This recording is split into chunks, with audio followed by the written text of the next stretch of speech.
코로나19에 걸린 뒤 어린이 괴질로 불리는 다기관 염증 증후군이 성인에게 발생한 사실이 국내에서 보고됐습니다.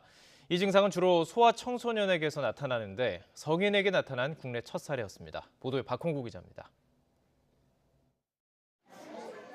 지난해 유럽과 미국에서 보고되고 국내에서도 10대 초반 아이들한테서만 발생했던 이른바 어린이 괴질이 국내 성인에게서도 발생한 사실이 처음으로 보고됐습니다.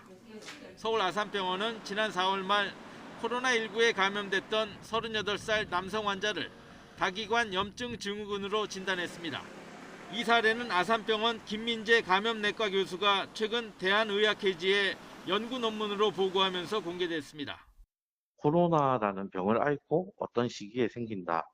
그러니까 그 병력이 일단 중요하고 검사 결과들을 이제 종합해 보니까 그런 걸로 결론을 내리는 거지. 이게 뭐 한 가지 클로를 딱 잡기는 쉽지가 않아요. 해당 환자는 3월 중순 코로나19 진단을 받았으나 가볍게 앓고 별다른 합병증 없이 회복했습니다. 하지만 한 달이 지난 4월 말 갑자기 심한 복통과 발열이 계속돼 병원 응급실을 찾았습니다.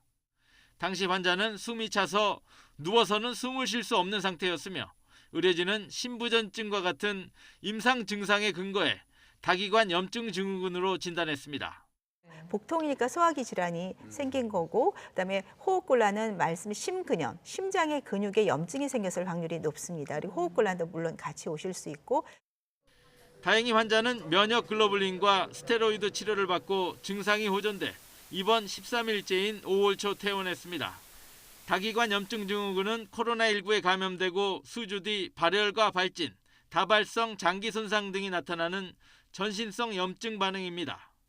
소아 청소년한테서 주로 나타나고 성인 발생 빈도는 매우 적은 편입니다. 하지만 성인에게 나타날 경우 3분의 1 정도가 중환자실에 입원하고 5분의 1은 쇼크가 동반되는 것으로 알려져 있습니다. 따라서 코로나19 감염 이후 한 달 전후로 복통이나 호흡곤란이 있을 경우 진료를 받을 필요가 있다고 전문가들은 조언했습니다. YTN 박홍구입니다.